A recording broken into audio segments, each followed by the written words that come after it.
مساء الخير مستمعي ومتابعي إذاعة بوير اف ام. أهلا بكم في حلقة جديدة من برنامج خاص حول الانتشار الكثيف لفيروس كورونا في مناطق الإدارة الذاتية شمال وشرق سوريا.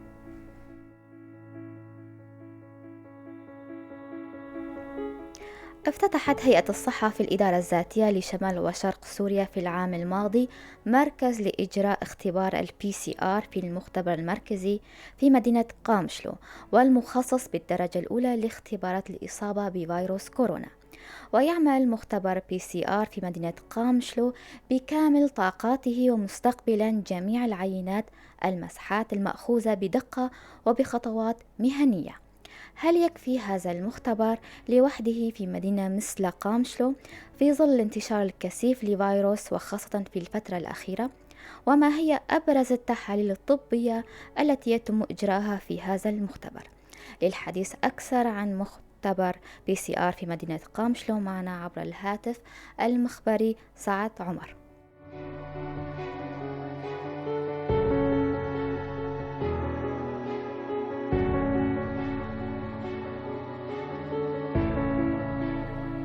مساء الخير سيد سعد. مساء النور، يا أهلا وسهلا. أهلا. بالبداية سيد سعد، لو تتحدث لنا عن آلية عمل المختبر وخاصة تحليل البي سي آر في ظل هذا الوضع الطارئ لمواجهة خطر انتشار فيروس كورونا في المنطقة. أول شيء أشكر إذاعة البوير وأشكر شكرا. جميع المستمعين. آلية العمل المختبر البي سي آر هي تقنية RT-PCR، نعم. ما يسمى بالتفاعل بوليميراز المتسلسل في الزمن الحقيقي، وهي عبارة عن أسلوب مستمد في مجال النووي، ونحن نستخدمه من أجل كشف الفيروس وهو كوفيد-19. وهو موجود هذا الفيروس موجود بشكل أساسي في حمض النووي ال RNA. نحن نعمل في المخبر حسب بروتوكول الصادر من منظمة الصحة العالمية، نعم. وهي تتكون من 4 مراحل، ولكل مرحلة خطوات أساسية وخاصة وتدابير خاصة. مثلا المرحلة الأولى هي الاستلام العينات من الفرق خاصة عبر طريق البروتوكول. نعم. والعينة هي عبارة عن مسحة مأخوذة من البلعوم والأنف. أما المرحلة الثانية وهي استخلاص العينة، كما ذكرت في بروتوكول، المسحة تحتوي على حمض نووي ال RNA، فنحن نستخلص هذه العينة ونزيل البروتين والدهون والحديد من حمض النووي ال RNA من خلال خطوات معينة ومواد خاصة وأجهزة خاصة حتى نحصل على RNA النقي والصافي. أما المرحلة الثالثة فهي تسمى بالغرفة الماستر ميكس، وهي تحضير مواد خاصة بكوفيد 19. من خلال هذه المواد الماستر ميكس زائد ال RNA النقي يتم كشف كوفيد 19. أما المرحلة الأخيرة وهي الرابعة، غرفة جهاز البي سي آر، يتم الإدخال المزيج السابق الذي محضر من مواد الماستر ميكس و RNA النقي لكل مريض نعم. عبر أنابيب خاصة بالجهاز، وأعطاء أمر التشغيل وحتى انتهاء المدة الزمنية محددة لإصدار النتيجة. هذه هي بروتوكول بشكل مختصر حول عملنا في المخبر PCR. نعم. وكل مرحلة لها غرفة خاصة منعزلة تماما عن الغرفة الأخرى. نعم. سيد سعد، هاي بالنسبة لآلية عمل المختبر. بالنسبة نعم، للأقسام والأجهزة المتواجدة حاليا في المركز، حبذا لو تحدثنا عن كمان عدد الأجهزة الخاصة بتحليل ال PCR، وأيضا وهل هناك نقص سواء بالأجهزة أو المعدات الطبية في المختبر؟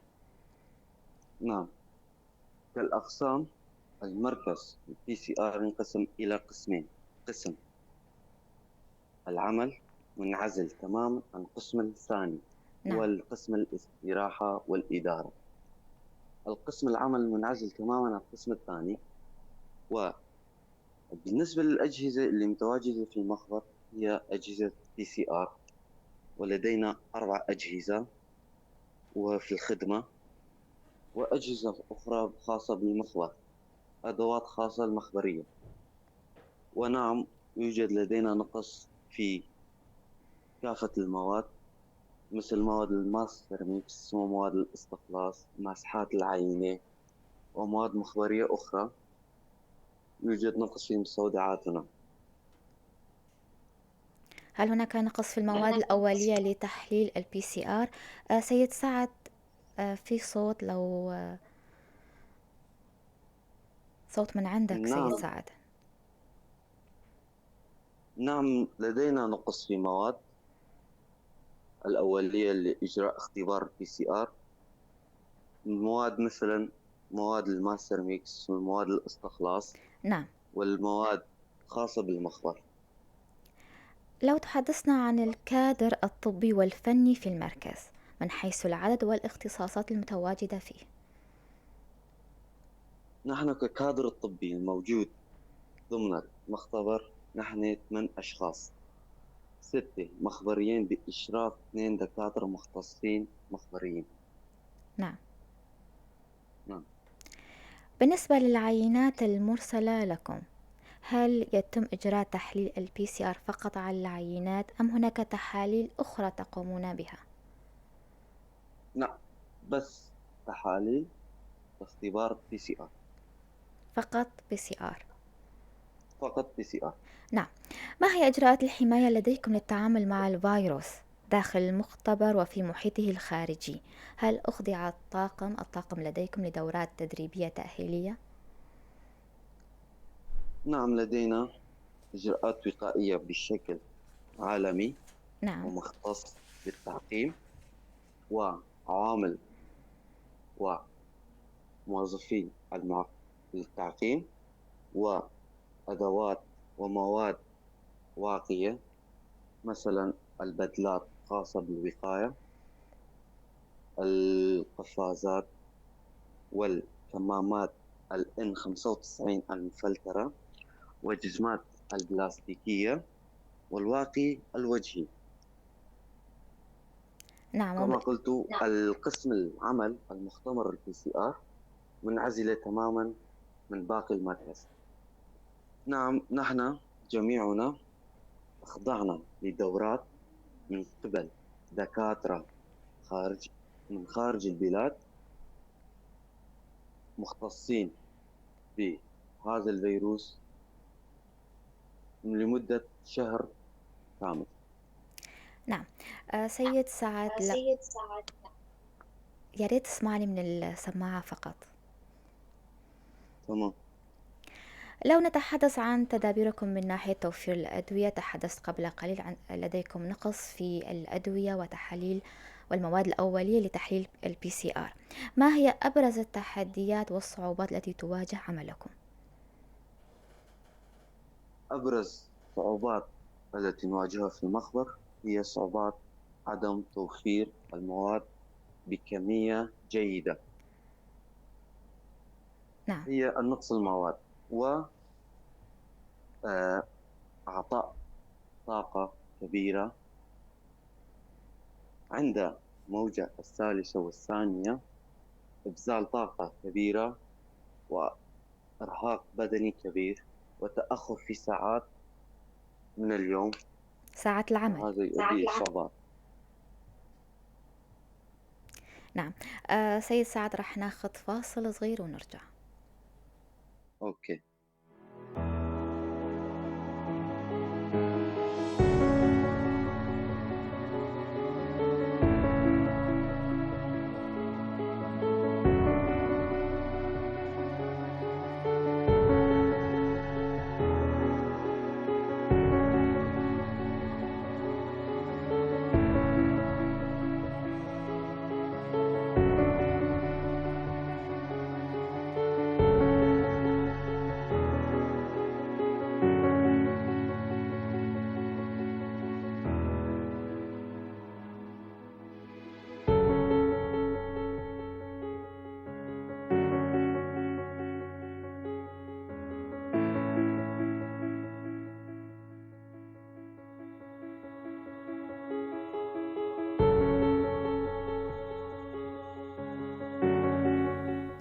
أهلا وسهلا فيكم مرة تانية مستمعينا متابعي إذاعة بوير اف ام في حلقة جديدة من برنامج خاص حول الانتشار الكثيف لفيروس كورونا في مناطق الإدارة الذاتية شمال وشرق سوريا.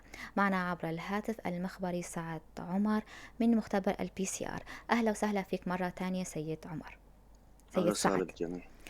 ما هي مدة الاختبار لإعطاء النتيجة وهل تكون دقيقة؟ ولماذا يقال بأن هناك حالات نتيجتها اختباراتها سلبية ولكنهم مصابين بالفيروس أو العكس؟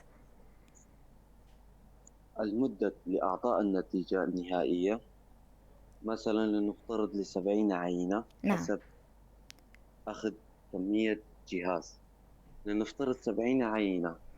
المرحلة الثالثة هي الاستخلاص من بين الساعة ونصف وساعتين، والماستر ميكس من بين ربع ساعة لنصف ساعة، و... وأعطاء الأمر للجهاز البي سي آر لحتى إصدار نتيجة لفترة زمنية محددة وهي 2 و10 دقائق، ما يقارب من 4 ل5 ساعات لكل 70 عينة فقط. ولو أما ولو قلنا عينة واحدة. عينة واحدة نعم. من 2 ل3. نعم. لماذا يقال أما تفضل سيد سعد. عن دقة ال PCR فقد صرحت منظمة الصحة العالمية أن الجهاز الوحيد اعتمد عليه هو ال PCR عالميا دقيق جدا.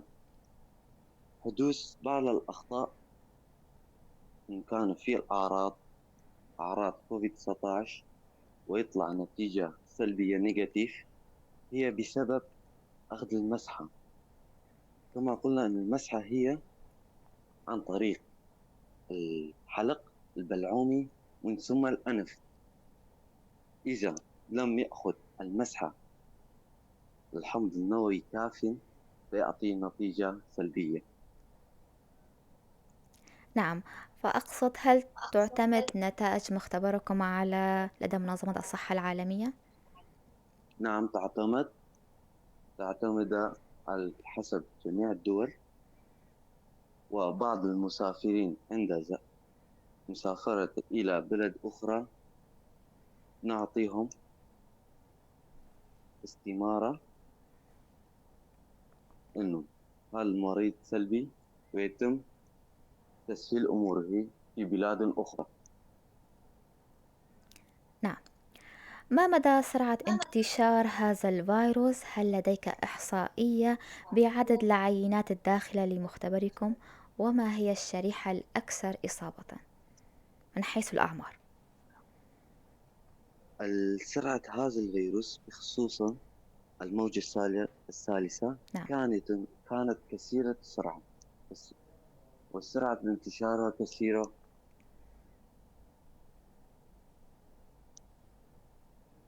نعم.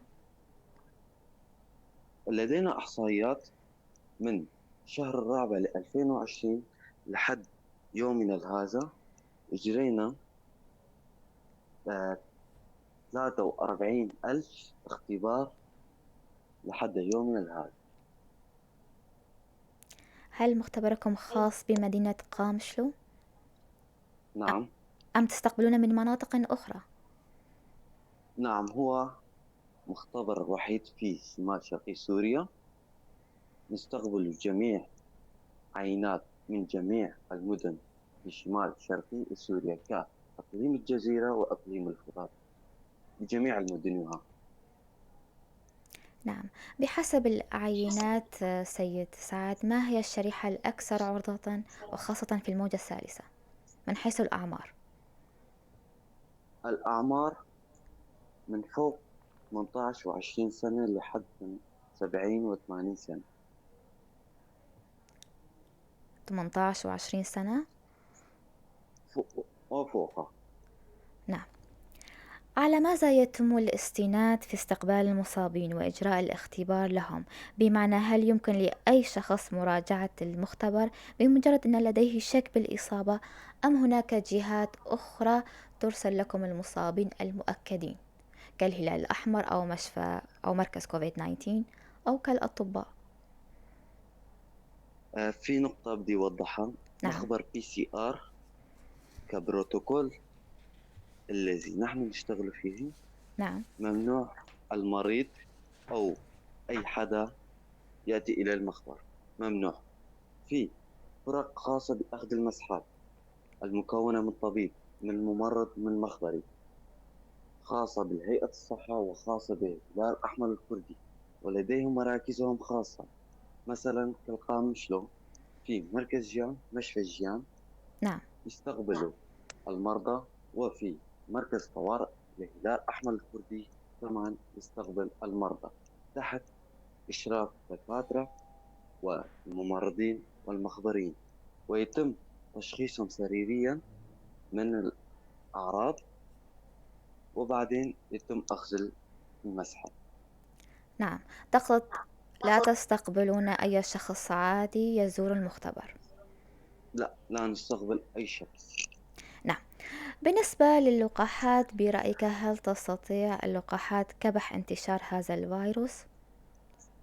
نعم، لقاح خاص بكوفيد 19 يمكنه على كبح انتشار هذا الفيروس. وهل لديكم أي لأن لقاحات في المختبر؟ لا، لا يوجد أي لقاح نعم. لحد هذا اليوم. وهل الشخص المصاب مسبقا بكورونا بحاجة للقاح أم أنه اكتسب مناعة ذاتية؟ نعم، بحاجة إلى اللقاح، لأن بعض الأشخاص أصيبوا في الموجة الثانية، كمان انصابوا في الموجة الثالثة. تكررت الإصابة؟ تتكرر الإصابة نعم. بأعراض مختلفة. هل كانت أعراض خفيفة أم أقوى من الموجة السابقة؟ فبعضهم كان خفيفة وبعضهم كان أكثر صعوبة. نعم. سيد سعد، بالأخير ما هي النصائح والإرشادات التي تقترحها للناس للوقاية قدر الإمكان من الفيروس في هذه الفترة الصعبة؟ النصائح: أطلب من كل شخص التوعية وإجراء تدابير خاصة بوقاية كوفيد 19، مثلا ترك مسافة أمان لا يقل عن متر ونص نعم. بينه وبين الشخص المقابل، والغسل اليدين قبل الشرب أو أكل أي شيء، والتعقيم. ولكل شخص مصاب يجب أن يعزل نفسه عن الآخرين وحتى عن أهل البيت، وعدم زيارتنا لهذا المريض والمصاب. وأتمنى السلامة للجميع، وأتشكر إذاعة بير على إضافتي لحلقتهم الخاصة، ويعطيكم ألف عافية. شكرا كتير لك سيد سعد عمر. يا أهلا وسهلا. وصلنا لنهاية حلقتنا الخاصة من برنامج خاص حول انتشار الكثيف لفيروس كورونا في مناطق الإدارة الذاتية شمال وشرق سوريا. أشكر ضيفي عبر الهاتف المخبري في مختبر الPCR في مدينة قامشلو السيد سعد عمر، وكل الشكر لكم مستمعينا على حسن الإصغاء. إلى اللقاء.